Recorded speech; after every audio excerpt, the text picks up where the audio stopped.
타지 출신의 인맥도 전혀 없을 거 아니에요. 맞아요. 연고도 전혀 없었죠. 그런 분이 방송국 신입 작가로 들어갈 수 있는 건가요? 가능합니다. 사실 근데 처음엔 저도 어떻게 하면 방송 작가가 될 수 있는지를 몰랐다 보니까 정말 막막했었거든요.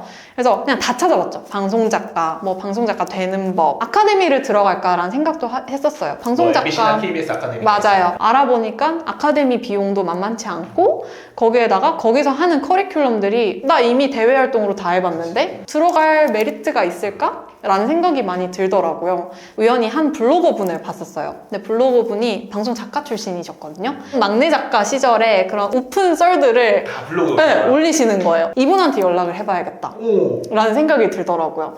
그래서 그냥 진짜 무턱대고 그분 블로그 포스팅에 장문으로 방송 작가가 너무 되고 싶은데 어떻게 해야 될지 모르겠다. 그랬더니 그분이 연락이 오신 거예요. 그렇게 서울에서 만나 뵙고 그분한테 방송 작가가 어떻게 될 수 있는지, 그리고 막내 작가로서 어떤 업무를 하게 될 거고, 그런 것들을 미리 다 제가 그분께 정말 꿀 정보들을 얻었었죠. 그 작가님께 도움을 받아서 이력서도 참고해서 준비를 했었고. 이게 준비하신 지 얼마 만에 딱 처음 들어가신 거예요, 작가를? 두 곳을 면접을 봤었는데 두 곳 다 이제 오케이. 네, 연락이 우와. 와가지고 네, 한 곳을 갔죠.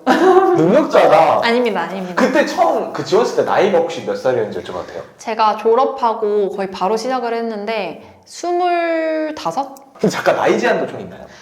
나이 제한은 워딩 자체도 막내다 보니까 나이가 있으신 분들보다는 좀 어린 분들, 그러니까 20대 초반? 좀 많으면 중반 정도까지를 보통 많이 선호하시더라고요. 지금은 들어보니까 나이가 엄청 크게 걸림돌은 아니라고 하더라고요. 요즘에는 늦게라도 작가를 시작하시는 분들도 많고 다른 일을 하다가 넘어오시는 분들도 많고 이래서 30살 넘어가는 게 좀 힘들... 막내 작가로요? 입사하셔가지고 처음에 막내 작가로 들어가서 어떤 일을 하신 거예요? TV에 비춰지는 작가들의 그런 모습 있잖아요. 그거는 사실 경력이 좀 더 쌓인 메인 작가의 업무라고 볼 수 있고, 막내 작가는 그냥 한마디로 잡가라고 보면 돼요. 잡가. 잡일을 하는 작가다. 작가로서 했던 일을 좀 몇 가지 예시를 들어드리고 싶은데. 제가 처음 일했던 프로그램에서는 소품을 작가들이 담당을 했었어요. 필요하면 만들기도 했어요. 그래서 진짜 촬영 전날에 맨날 새벽까지 남아서 소품 만들고 있었어요. 그리고 방송 자막, 짬이 찬 막내 작가 같은 경우에는 너 자막 한번 써봐라 이렇게 업무를 주시기도 하는데, 그게 아닐 때는 선배 작가님들께서 자막을 쓰신 거를 파일을 제가 받으면 오탈자 검수를 해요. 근데 이것도 정말 중요한 게 정말 틀리잖아요. 손이 벌벌 떨립니다.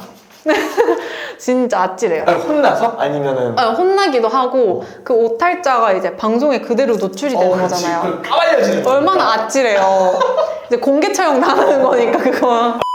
방송 당일날 타임테이블이랑 큐시트 만드는 작업도 했었고, 무조건 법카는 항상 막내가 잘 챙기고 있어야 돼요. 비품 구매하는 거, 밥 먹고 나면 영수증 정산하는 거, 그냥 이런 게 있다는 정도만 아시면 되고 그냥 가서 부딪혀 보면 그럼 그거 하면서 실수한 적은 없어요? 실수라기보다는 이게 정말 아찔했던 경험인데, 출연자로 섭외했던 분이 방송 전날에 못하겠다고 펑크를 내신 거예요. 진짜 그날 내정지가 나는 그냥 이대로 퇴사를 해야 되나. 방송 바로 전날에? 네, 못하겠다고 연락이 오신 거예요, 갑자기. 그분을 일단 제가 막 사정사정을 했죠. 설득하고. 안 되더라고요. 어쩌겠어요. 일단 빨리 섭외를 해야죠. 내일 촬영은 다 세팅이 돼 있고.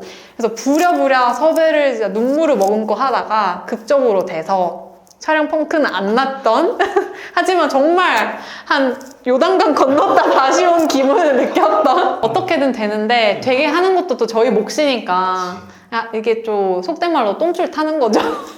그러면 처음에 했던 게 교양 프로그램이었고 네. 그럼 계속 교양만 하신 건가요? 교양 프로그램을 하다가 교양 같은 다큐멘터리를 한 2편 정도 짧게 했었어요. 그 이후에 예능 프로그램에서 2번 일을 했죠. 이렇게 전환되는 게 잦은 편인가요? 예능 쪽은 암암리에 공고가 나오거든요. 그러니까. 너무 예능 작가로 입문을 하고 싶었지만 그럴 수 있는 상황과 여건이 되지 않았어서 교양으로 입문을 했었어요. 교양으로 시작을 하는 게 훨씬 더 작가로 입문하기에는 쉽고 예능으로 충분히 옮겨갈 수 있다. 주변에 작가 인맥도 생기다 보니까 여기저기서 연락도 주고 너 예능 작가 하고 싶다지 않았어? 이렇게 해서 공고도 공유를 해주고, 그런 식으로 해서 예능 작가로 좀 전향하기는 좀 쉬운 방법들이 많은 것 같고, 그럼 그 작가 하면서 가장 멘탈적으로 힘들었을 때? 항상 휴대폰을 손에 놓지를 못하게 되는 그런 것도 생기게 되고, 좀 공과 사를 구분을 해서 일을 할 때는 확실하게 하고 내가 쉴 수 있을 때는 확실하게 쉬고 싶었는데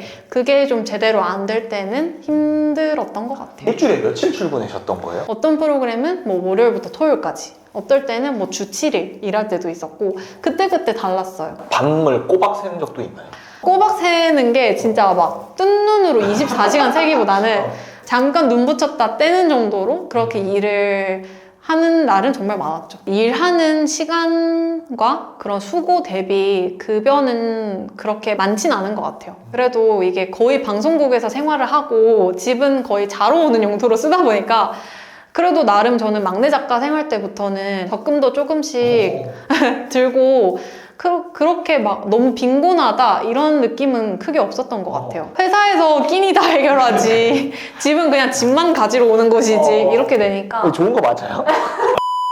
작가를 워낙 꿈꾸셨고 그리고 실제로 이루셨었는데 퇴사를 왜 하시게 된 거예요? 3년 넘게 방송 작가 생활 중에서 뭐 막내 작가 생활도 거쳤고 서브 작가까지 거쳤는데 너무 쳇바퀴 굴러가는 듯한 삶이다 라는 느낌이 많이 컸고, 작가라는 직업 말고 새로운 직업에 도전하고 싶다, 좀 여러 복합적인 것들이 섞여서 좀 퇴사를 결심하게 된 것 같습니다. 그럼 다시 방송국으로 돌아오고 싶은 마음은 없나요?